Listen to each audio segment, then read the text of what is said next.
Qanday qilganda Vanxung bo'lgan bo'ladi? Vanxung bo'lish uchun cho'qim sarang bo'lib bilish kerakmi? yoki hammaga shiltin atadigan barang bo'lish kerakmi? Bir odamning Vanxung bo'lib nom chiqarish uchun zot qanchalik vaqt ketadi? Bu to'g'riliq ma'lum bir davlatda yaqinda amaliy tajriba ilib berildi. Rost, yaxshimisiz do'stlar? Men sizlarning yuz tuban qiziljan so'zlab yerimiga kelib, ondan sizlardan ahvol so'raydigan do'stinglar, yandan bayon. Bugun sizlarga mush tajriba to'g'riliq ozroq to'xtalib o'tmoqchi. Programma guruhi bu tajribani ilib berish uchun jamiyatdan nom chiqarib Vanxung bo'lish orzusi bor odamlardan 100 tani imtihon ilishga boshladi. Imtihonga kelganlarning oriq ko'rinishi har xil bo'lib, tangsiz modellar, artistlar, grim qilishga usta bo'lgan qizlar, maktab bitirmagan bolalar degandek jamiyatning har sohalaridagi nomzodlar bor edi. Ularning o'rtaq bir orzusi bo'lib, u bo'lsa-mu tez suratda nom chiqarish. If someone snapped their fingers and you had 1 million followers on Instagram, what would you do? Yo, sign me up.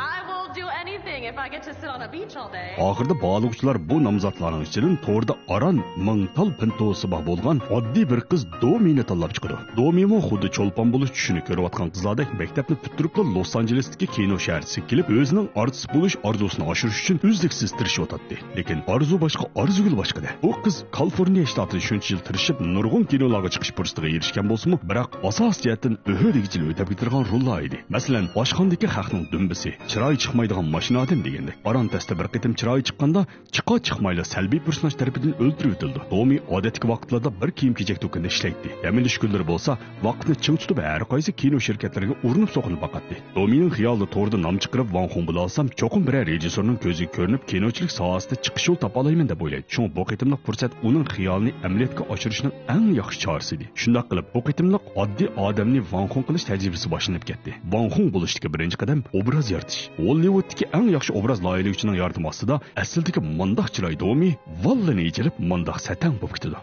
Sat qiz bola mavjud emas, yasnishni bilmaydigan qiz bola mavjud degan rost gapkanda. Ikkinchi qadam qanday qilish kerak? Program guruhi bu qizning to'r supsiga nurg'unlagan soxta agachkuchlarni setib olmoqchi bo'ldi. To'g'ri. Pul bo'lsa jangalli sho'rpa. Pulning kuchi bilan Domining to'r supsi bir muncha agachkuchisi bor holatga keladi. Bunday qilishlik sabab bir qism bu qizni tonimaydiganlarga bu qizning aslida o'ziga tushliq nom bordek bir xil soxta ko'rinishga shakllantirish edi. Shunday qilib Domining mastonasi bir kechada 1000dan 10 mingga ko'paydi. Uning ustiga program guruhi setib olgan bu soxta mastonlar ajoyib kasbiy bo'lib, inson jo'nfa deganni zerikmay qiladi.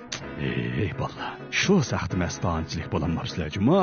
Soxta maston deganni qisqacha tushuntirib o'tsam, to'rdagi boshqalarning uchuridan foydalanib, uni qaytadan ratlab kurashtirish orqali yangidan soxta to'r abonent paydo qilib, maxsus to'rda boshqalarga haqliq mastoni bo'lib beradigan guruhni ko'rsatdi. Gapimizga qaytib kelsak, Vanxung bo'lishning 3-qadami zot nima? Rasm tushish, yana alohida uslub orqali boshqalarning havasini keltirgudek rasm tushish.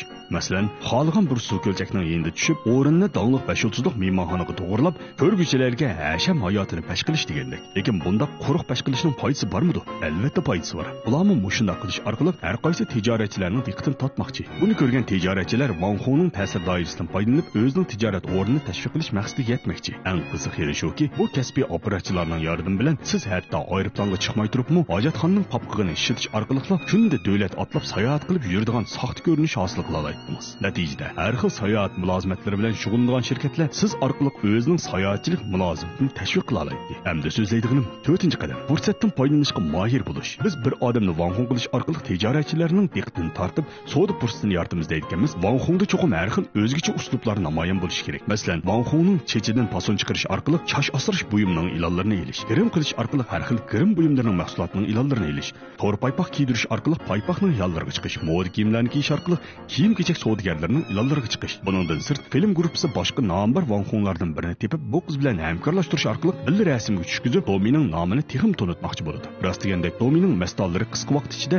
70 mingdan oshdi. 3 oydan keyin Domi birinchi e'lonni qabul qildi. U bir moda ko'zoynakning e'loni bo'lib, Domining qildig'ini shu ko'zoynakni taqab rasmga tushib, mahsulotning markasini supaga chiqarib qo'ysa bo'ladi. Okay. They're free.